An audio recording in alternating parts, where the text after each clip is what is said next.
Israeli सेना को मार रहे 40,000 आत्मघाती।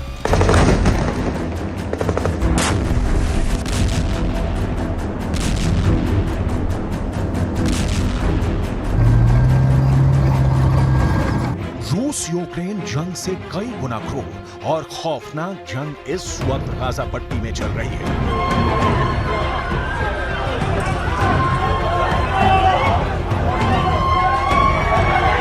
7 अक्टूबर से शुरू हुई जंग में बेशक हमास के 12 से ज्यादा टॉप कमांडर्स को इजरायली सेना ने मार दिया हो,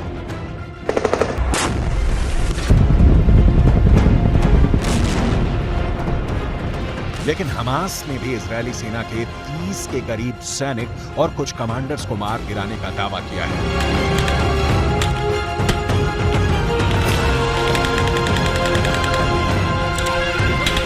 यहां तक कि हथियार और तकनीक के मामले में कमजोर समझे जाने वाले हमास ने सुरंग युद्ध में इजरायल की आईडीएफ को पूरी तरह से घेर लिया है।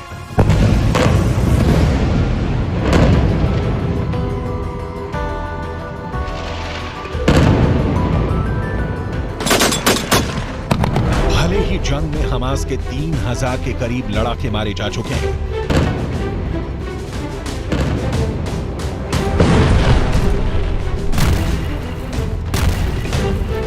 भले ही हमास के 35 के करीब टॉप और जूनियर कमांडर मारे गए हों, लेकिन अभी भी 500 किलोमीटर के एरिया में फैली हमास की 1300 सुरंगों में 40,000 से ज्यादा हमास के आत्मघाती लड़ाके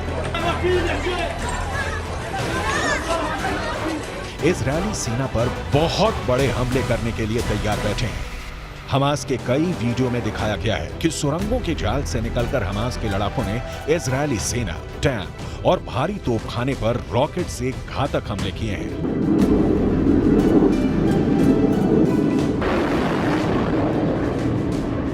हम आपको दिखाने जा रहे हैं कि कैसे 29 अक्टूबर के बाद से अचानक हमास और हिजबुल्लाह मिलकर इजरायली सेना पर जबरदस्त पलटवार कर रहे हैं।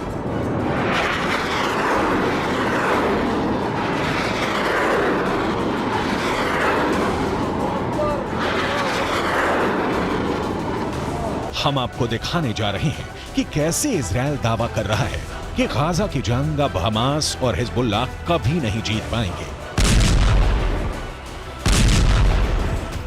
हम आपको दिखाने जा रहे हैं कि क्यों इजरायल के रक्षा मंत्री योव गैलेंट ने हमास के नंबर 2 कमांडर याह्या सिनवार की हत्या करने की कसम खाई है। गाजा युद्ध का मास्टरमाइंड हमास का नंबर 2 कमांडर। कुल अल-इहतिमालात फी जबहतिना अल-लुबनानिया मफ्तूहा।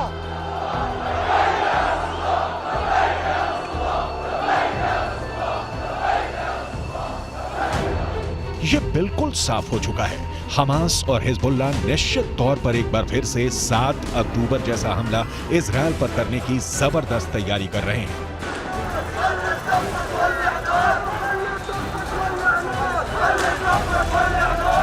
अमेरिका की CIA, इजरायल की मोसाद और बेनशेत खुफिया एजेंसियों ने साफ तौर पर चेतावनी दी है कि इस वक्त हमास ज्यादा से ज्यादा इजरायली हमलों को झेलने की कोशिश कर रहा है।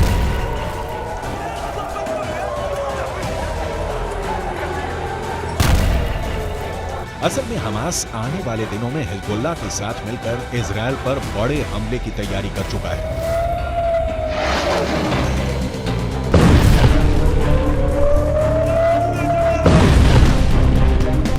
खबर के मुताबिक हमास गाजा सिटी के अंदर भयानक तबाही मचाने की पूरी तैयारी 2 हफ्ते पहले ही कर चुका है। इजरायली सेना को मार रहे 40,000 आत्मघाती।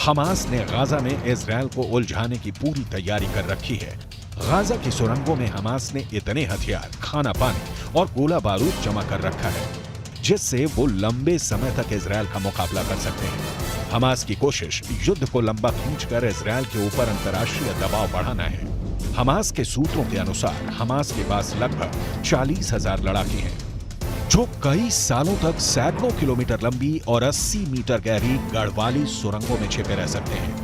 हालांकि इजरायली सेना डंके की चोट पर कह रही है कि हमास के 2500 से ज्यादा ठिकाने तबाह किए जा चुके हैं, जबकि सुरंगों में 1700 से ज्यादा हमास के लड़ाके जिंदा ही दफन कर दिए गए हैं। इजरायल की यालोम विशेष लड़ाकू इंजीनियरिंग इकाई के सैनिक ने हमास की सुरंगों का सफाया बड़ी तेजी से करना शुरू कर दिया है। गाजा युद्ध का मास्टरमाइंड, हमास का नंबर 2 कमांडर। ואנחנו עושים את מה שנדרש. גדודי החמאס סופגים מכות קשות ואנחנו מפרקים גדוד אחרי גדוד. אפשר לראות כאן את אזורי העיר עזה. בכל מקום כזה, בכל ריבוע כזה, יש לפחות מסגרת גדודית או פלוגתית. המסגרות האלה הולכות ומתכרסמות, הולכות ומתפרקות כתוצאה מהפעולה הנחושה של לוחמי צה"ל. इजरायल के रक्षा सचिव यो गैलेंट, इजरायली सेना के chief of defence staff Herzi Halevi, IDF के ब्रिगेडियर जनरल इत्जिक कोहेन का साफ कहना है कि हमास को गाजा पट्टी में अब दोबारा कभी घुसने नहीं देंगे और ना ही अब गाजा में कभी भी हमास का एक भी लड़ाका या नेता जिंदा बच पाएगा। इजरायली सेना के स्पेशल फोर्स इस वक्त गाजा सिटी के बेहद अंदर घुसकर ऑपरेशन चला रही है। इजरायली सेना के टॉप कमांडर्स की मीटिंग में एक ही बात पर खास जोर दिया जा रहा है कि हमास की भीषण तबाही और इजरायली सैनिकों को हमास के जानलेवा हमलों से बचाना यही वजह है कि इजरायली जमीनी सेना के खुफिया इनपुट को लेकर उत्तरी गाजा, दक्षिणी गाजा और वेस्ट बैंक में चुन चुन कर भीषण हमले कर रहे हैं। इजरायल ने गाजा के सबसे बड़े रिफ्यूजी कैंप जबालिया में प्रचंड हवाई हमला किया है। इसमें 20 से ज्यादा लोगों की मौत हुई है। बम और मिसाइलों के हमलों ने उत्तरी गाजा को कब्रिस्तान बना दिया है। इमारतों से निकली लाशें और चीखते फिलिस्तीनियों की तस्वीरें देखकर अरब लीग के 22 देश खून का घूंट पीकर रह गए हैं। 2 नवंबर को यूएन स्कूल पर इजरायल ने हमला किया था। इसमें 27 फिलिस्तीनी मारे गए थे। इजरायल लगातार स्कूलों, अस्पतालों को निशाना बना रहा है जहां फिलिस्तीनियों ने शरण ले रखी है। इजरायल का साफ कहना है कि हमास के लड़ाके इन जगहों पर छिपे हैं, इसलिए हमले कर रहे हैं।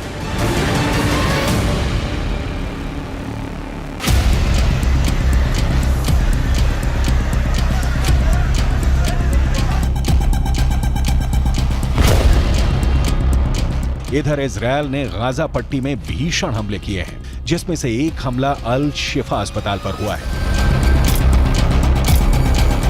आईडीएफ ने दावा किया है कि अल शिफा अस्पताल के बाहर जिस एम्बुलेंस से मरीजों को मिस्र ले जाने का दावा किया जा रहा था, उस एम्बुलेंस में हमास के लड़ाके और कमांडर मौजूद थे जो अल शिफा अस्पताल की एम्बुलेंस से मिस्र भाग रहे थे। लेकिन हॉस्पिटल में मौजूद इजरायली एजेंटों ने आखिरी वक्त में खबर कर दी कि एम्बुलेंस में मरीज नहीं, हमास के लड़ाके हैं, जिसके बाद इजरायल ने अल शिफा अस्पताल पर हमला करके एम्बुलेंस में मौजूद हमास लड़ाकों को मार डाला।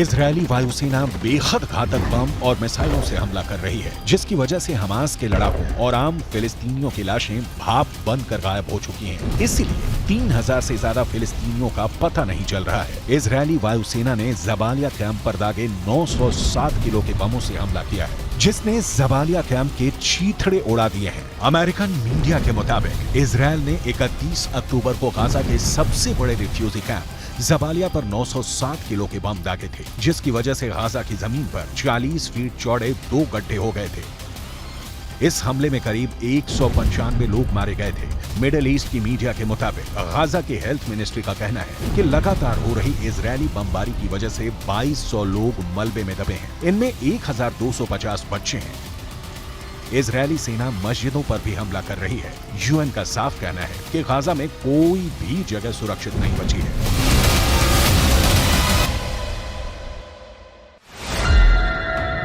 इधर इजरायल के रक्षा मंत्री योव गैलेंट ने हमास के सबसे टॉप नेताओं और कमांडर्स को जान से मारने का ऑर्डर दे दिया है। इजरायली रक्षा मंत्री ने हमास के नंबर 2 नेता याह्या सिनवार की हत्या करने की कसम खाई है। उन्होंने कहा कि इजरायली सेना हमास के इस टॉप आतंकवादी याह्या सिनवार को हर कीमत पर ढूंढ निकालेगी और जान से मार देगी।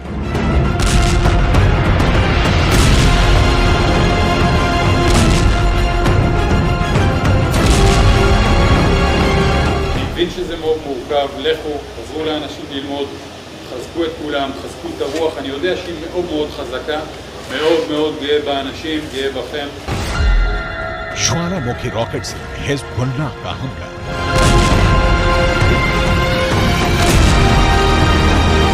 इजरायली सेना के दावों के मुताबिक युद्ध के अंत में गाजा में हमास नहीं रहेगा। गाजा पट्टी से इजरायल के लिए कोई सुरक्षा खतरा नहीं होगा और इजरायल को धमकी देने वालों के खिलाफ किसी भी तरह की सुरक्षा कार्रवाई को करने की पूर्ण स्वतंत्रता होगी। आईडीएफ ने इस हफ्ते के अंत में बताया था कि शिन बेत के साथ चलाए गए ऑपरेशन में हमास के सबरा तेल अल हवा बटालियन के कमांडर मुस्तफा दलुल को मार गिराया गया है।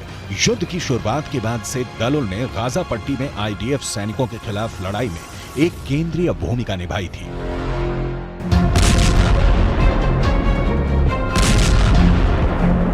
इधर हिजबुल्लाह ने इजरायल की आईडीएफ के खिलाफ अपने ज्वालामुखी रॉकेट को उतार दिया है, जिसे बोरखान मिसाइलों के नाम से जाना जाता है। मिसाइल जैसी क्षमता और रॉकेट जैसी मारक क्षमता वाले बोरखान मिसाइलों ने इजरायली सेना पर हमले शुरू कर दिए हैं। उत्तरी लेबनान की सीमा से लगे इजरायली बॉर्डर पर बोरखान मिसाइलों से हमले किए हैं।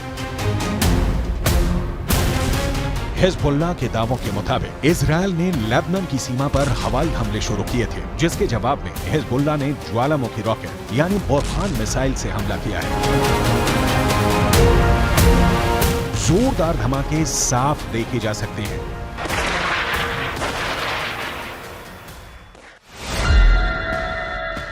हिजबुल्लाह के बोरखान मिसाइल, जो ज्वालामुखी रॉकेट के नाम से मशहूर है, उससे इजरायली सेना पर हमला हुआ है। हिजबुल्लाह के दावों के मुताबिक इजरायल की साइड, जिसे लेबनान में जट अल अल्लाम के नाम से जाना जाता है, उस पर हिजबुल्लाह ने 2 बड़ी बोरखान मिसाइलों से हमला किया है। हिजबुल्लाह के मुताबिक बोरखान मिसाइलें, जिन्हें ज्वालामुखी रॉकेट के नाम से जाना जाता है, वो 500 से 2000 मीटर तक हमला करती है। बोरखान मिसाइलों का वजन सैकड़ों किलोग्राम होता है।